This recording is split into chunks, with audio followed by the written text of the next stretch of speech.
What is the most commonly ordered dish in Chinese restaurant? That's right, it's tofu. Although tofu is produced in China, few people know how it is made.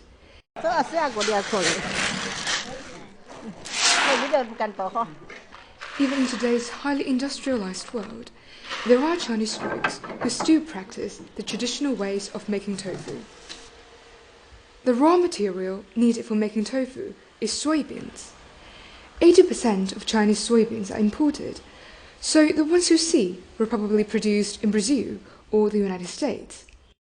However, if you want to get the unique aroma of tofu, you'd better use local soybeans. In the first part of this step, the soaked soybeans are crushed with this stone mill, which weighs about 70 kilograms.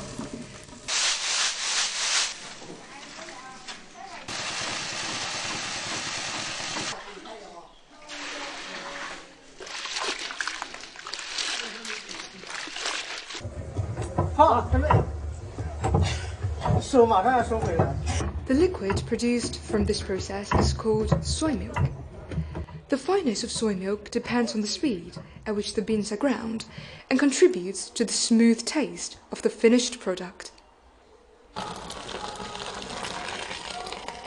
Next, the soy milk is filtered with a fine cloth to remove the soybean dregs.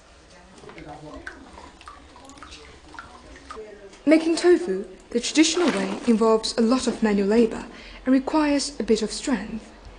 In rural China, there was no heating in the winter, and people had to squeeze out the cold soy milk with their bare hands. This caused these workers to develop many occupational diseases like arthritis and rheumatism, as their hands were soaked in cold liquid over long periods of time. Thus, fewer and fewer people are willing to use this traditional method to make tofu. However, many firmly believe that the best tasting tofu can only be made using traditional techniques. The filtered soy milk is boiled on fire and cooled to 60 degrees Celsius. Now, it's the time for the most important step. The key to give tofu its distinctive flavor, adding brine.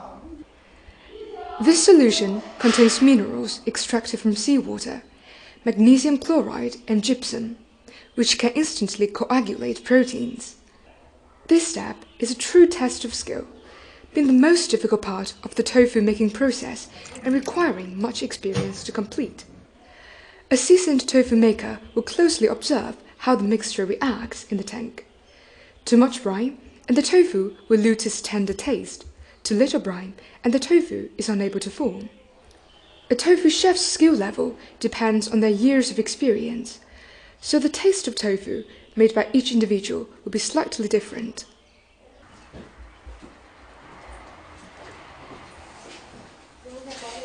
The last step is to shape the tofu, and then it can finally be shipped to the market for sale.